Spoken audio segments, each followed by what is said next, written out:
প্রেম বড়ই অদ্ভুত জিনিস। শরীর দুটা হলেও আত্মা একই থাকে। প্রেমে বিশ্বাস থাকা একান্ত প্রয়োজন।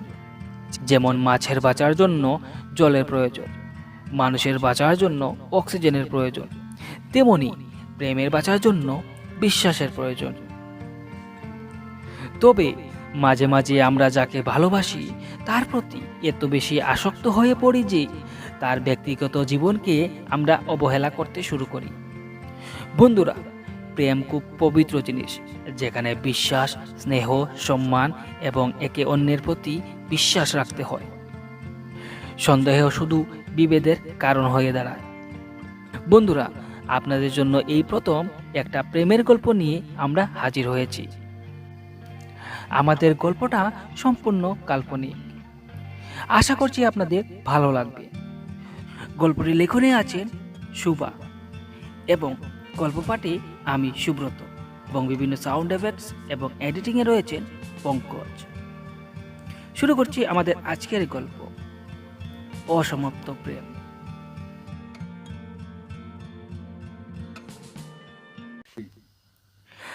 রাজেশ এবং কল্পনা, তারা দুজনই ক্লাস 11 থেকে একটা প্রেমের সম্পর্কে আবদ্ধ হয়।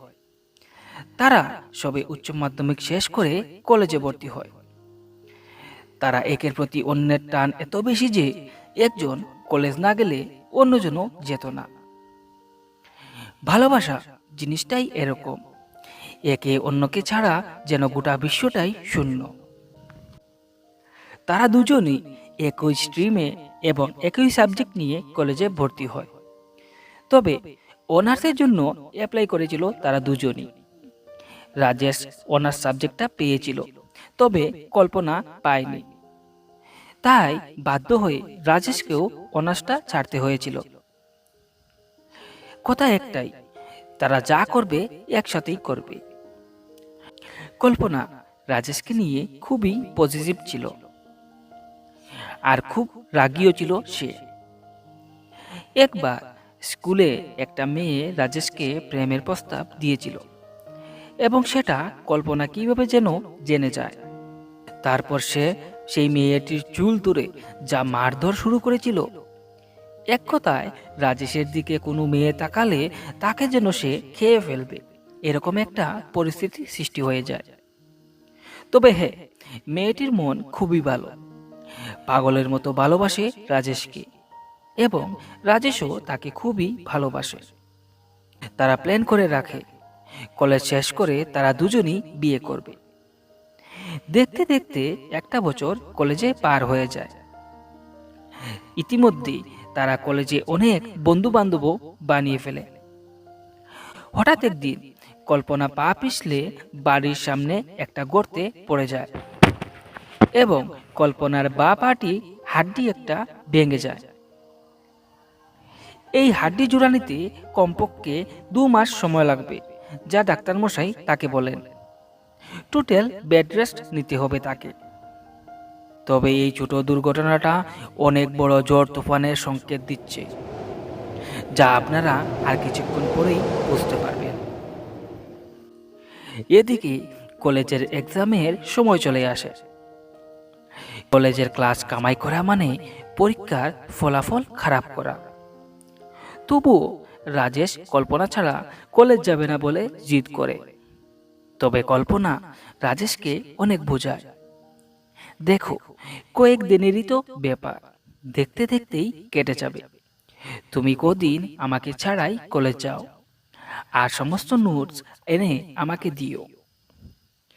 এইভাবে বোঝানোর পর রাজেশ বোঝে এবং সে কলেজ যাবে বলে। তবে কল্পনা রাজেশকে সতর্ক করে দেয়, আমি তো তোমার সাথে যাব না, তবে বাবু একা হয়ে বেশি আকাশে উঠতে যেও না। তুমি কোনো মেয়ের সাথে কথা বলবে না এবং কোনো মেয়ের দিকে তাকাতেও পারবে না, বলে দিলাম। তখন রাজেশ হেসে বলে, ওকে ম্যাডাম। না না, সরি, হিংসুটে ম্যাডাম। এবার রাজেশ একা একা কলেজে যাওয়া আসা শুরু করে। এইভাবে দুশ্চিন্তায় কল্পনাকে গ্রাস করে যাচ্ছে। রাজেশ আর কল্পনার আগের মতো কথাও হতো না। আর কল্পনা সেই সন্দেহের বশে প্রায় রাজেশকে সন্দেহ করত আর ঝগড়া করত। রাজেশ কল্পনাকে প্রায়ই বোঝাতো, তুমি আমাকে এত সন্দেহ করো কিসের জন্য? তোমার কি আমার উপরে এত বিশ্বাস নেই? এইভাবে 2-4 দিন পর পর ঝগড়া লেগেই থাকতো তাদের মধ্যে। রোজ রোজ ঝগড়ার কারণে রাজেশও এবার ফোন কমিয়ে দেয় কল্পনাকে। তাতে কল্পনার সন্দেহ আরো বাড়তে থাকে। বলতে গেলে এই সম্পর্কে আগের মতো কিছুই নেই। এই সুন্দর সম্পর্কটা এতটাই টক্সিক হয়ে গেছে যে এটা ভাঙার পথে চলে এসেছে। এবার দুজনের মধ্যে এই সম্পর্ক নিয়ে এক তিক্ততার সৃষ্টি হয়। তবে তারা কেউ চায় না এই সম্পর্ক শেষ করতে। তবে যখনই তাদের মধ্যে ফোনে কথা হয় তখনই যেন ঝগড়া হয়ে যায়। এইভাবে 2 মাস বেড রেস্ট করে কল্পনা সুস্থ হয়ে ওঠে। সেদিন ছিল সোমবার। কল্পনা কলেজ যাওয়ার জন্য রেডি হয়। রাজেশ একটা ইম্পর্টেন্ট ক্লাস ধরার জন্য সে কল্পনাকে ফেলেই কলেজে চলে যায়। কল্পনা রাজেশকে ফোন দিতে সে বলে, আমি কলেজে চলে এসেছি একটা ইম্পর্ট্যান্ট ক্লাস ধরার জন্য। তুমিও কলেজে চলে এসো, সেখানে দেখা হবে আমাদের। এই বলে রাজেশ ফোনটা কেটে দেয়। কল্পনা রাজেশের এরকম ব্যবহারে অনেক কষ্ট পায়। অনেকক্ষণ কেঁদেছিল। যে মানুষটা তাকে ছেড়ে কলেজে যেতে রাজি হতো না, আজ এতদিন পরে সে কলেজ যাচ্ছে আর তাকে ফেলে সে এইভাবে চলে গেল। অনেকক্ষণ নিজেকে সান্ত্বনা দিয়ে সে কলেজের উদ্দেশ্যে রওনা দিল। এদিকে রাজেশ তার ক্লাস শেষ করে তার বান্ধবী রুমার সাথে পড়াশোনার ব্যাপারে কথা বলছিল। কল্পনা কলেজে ঢুকেই দূর থেকে রাজেশ আর রুমা হেসে হেসে কথা বলছিল তা সে দেখে ফেলে, এবং তা দেখতেই কল্পনার সন্দেহের সীমা সীমা ছাড়িয়ে যায়। রাগে এবার কল্পনার চোখগুলি রক্তের মতো লাল হয়ে যায় এবং সে তেড়ে রাজেশের দিকে যায়। সেখানে গিয়ে সজোরে একটা চড় মারে রুমার গালে। এক মুহূর্তের জন্য আশেপাশের সবকিছু যেন স্তম্ভিত হয়ে গেছে। রুমাও অবাক, এটা কি হলো? তা দেখে রাজেশও রেগে গিয়ে কল্পনাকে একটা সজোরে চড় কষায়। তোমার মাথা ঠিক আছে? কেন তুমি তাকে চড় মারলে? রুমার দোষ কি ছিল? বলো বলো। এবার কল্পনা পাগলের মতো হাসি দিয়ে হাত তালি দিতে থাকে। বাহ বাহ, তোমার নতুন প্রেমিকাকে চড় মেরেছি বলে তুমি আমার গায়ে হাত তুললে, বাহ।